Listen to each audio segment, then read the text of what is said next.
Bahujan Samaj party supreme Mayawati जब उत्तर प्रदेश की मुख्यमंत्री थीं तो उनके भाई और भाभी को एक real estate company logics Infratech private limited ने नोएडा में 261 फ्लैट आवंटित किए थे।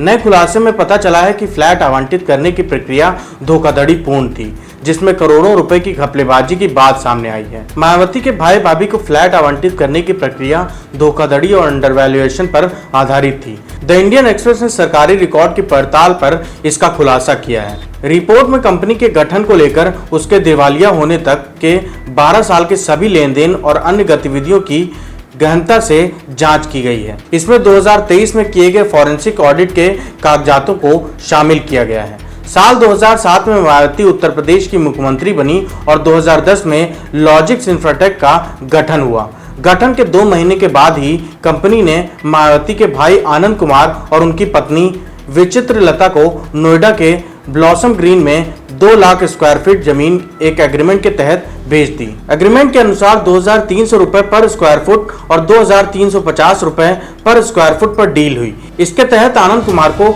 46.02 करोड़ और विचित्र लता को 46.93 करोड़ रुपए देने थे। एग्रीमेंट के 3 महीने बाद ही उत्तर प्रदेश सरकार के नोएडा अथॉरिटी ने 1,112.19 स्क्वायर फुट जमीन लॉजिक्स इंफ्राटेक को ब्लॉसम ग्रीन में 22 टावर बनाने के लिए लीज पर दे दी। साल 2010 से 2022-23 के दौरान ब्लॉसम ग्रीन के 2538 में से 2329 फ्लैट बिक चुके हैं। कंपनी ने अभी तक 8 टावर के 944 फ्लैट्स के पोजीशन की पेशकश की है, जिनमें से 848 खरीदारों को पोजीशन मिल चुका है और 14 टावरों का काम पूरा हो चुका है, लेकिन पोजीशन के लिए वह तैयार नहीं है। 4 अप्रैल 2016 तक आनंद कुमार को 135 अपार्टमेंट और विचित्र लता को 126 अपार्टमेंट मिले, जिनके लिए उन्होंने 28.24 करोड़ और 28.29 करोड़ रुपए का एडवांस पेमेंट किया था। 15 फरवरी 2020 को लॉजिक्स इंफ्राटेक को 7.72 करोड़ रुपए की बकाया राशि का पहला नोटिस मिला।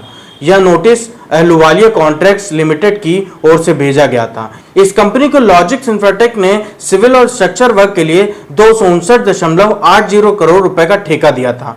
अक्टूबर 2020 में कंपनी की तरफ से इस पर जवाब दिया गया, जिसमें कहा गया कि 2029 के आखिर से कोरोना महामारी के कारण दिल्ली एनसीआर में कंस्ट्रक्शन पर लगे प्रतिबंध और लेबर की कमी के कारण वह अहलुवालिया कॉन्ट्रैक्ट्स की बकाया राशि का भुगतान करने में असमर्थ थी। 29 सितंबर 2019 को लॉजिक्स से बकाया राशि की रिकवरी के लिए कॉर्पोरेट रेजोल्यूशन प्रोसेस के जरिए एनसीएलटी ने कंपनी के खिलाफ बैंकरप्सी कार्रवाई का आदेश दिया। इसके बाद लॉजिक्स के ऑडिट का आदेश दिया गया। मई 2023 में आई लेटेस्ट ऑडिट रिपोर्ट का हवाला देते हुए द इंडियन एक्सप्रेस ने बताया कि आनंद कुमार और विचित्र लता को कंपनी ने धोखाधड़ी कर 46% कम रेट पर ब्लॉसम ग्रीन की यूनिट बेची।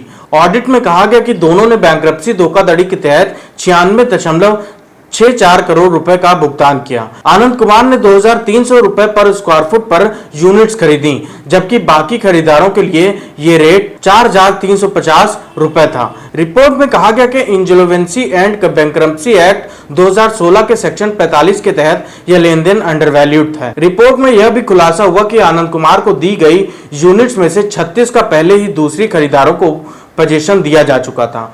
ऑडिट रिपोर्ट के अनुसार सुझाव दिया गया है कि आवंटन प्रक्रिया में कुछ मिसरिप्रेजेंटेशन या धोखा शामिल है। ऑडिट रिपोर्ट के अनुसार आनंद कुमार द्वारा की गई 28.24 करोड़ रुपए की पेमेंट को इन्वेस्टमेंट के बजाय एडवांस फॉर्म कस्टमर टाइटल के तहत दिखाया गया है। वहीं बैंक की रसीदों और स्टेटमेंट्स में सिर्फ 27.60 करोड़ रुपए का ही भुगतान है। ऑडिट में कहा गया है कि हमारे विश्लेषण के अनुसार जो भुगतान कंपनी ने प्राप्त किया उसे संबंधित पार्टी को वापस भी कर दिया गया। इसी तरह की अनियमितताओं के आरोप विचित्र लता पर भी लगे हैं। उन्हें भी कम दाम पर फ्लैट्स आवंटित किए गए और 125 में से 24 यूनिट्स का पोजीशन किसी और के पास था। इसके अलावा उनकी तरफ से किए गए 28.85 करोड़ रुपए के भुगतान को लॉजिक्स द्वारा संबंधित पक्षों को बिना कोई कारण बताए ट्रांसफर कर दिया गया। ऑडिट में इस लेन देन को धोखाधड़ी बताया गया है। द इंडियन एक्सप्रेस का कहना है कि इस ऑडिट रिपोर्ट को लेकर उन्होंने आनंद कुमार और उनकी पत्नी को कई सवालों के साथ एक ईमेल भी भेजा है और उनके आवास पर उनके सहयोगियों को भी सवालों की लिस्ट भेजी गई है। हालांकि उनकी तरफ से इस पर कोई टिप्पणी नहीं आई है। वहीं जब लॉजिक्स इंफ्राटेक के डायरेक्टर विक्रमनाथ से संपर्क किया गया तो उन्होंने ये बोलकर कुछ भी कहने से इनकार कर दिया कि वह इससे बाहर थे। 1957 में लॉन्च किए गए लॉजिक्स ग्रुप के तहत कई कंपनियां काम करती हैं और 4 मिलियन वर्ग फुट आईटी स्पेस स्थापित करने का दावा करती हैं। 2021 की कैग रिपोर्ट से पता चला है कि 2005 से 18 के दौरान नोएडा प्राधिकरण ने लॉजिक समूह को सभी वाणिज्यिक भूखंडों का 22% आवंटित किया था और 31 मार्च 2020 से कंपनी पर प्राधिकरण का 5,839.96 करोड़ रुपए बकाया था।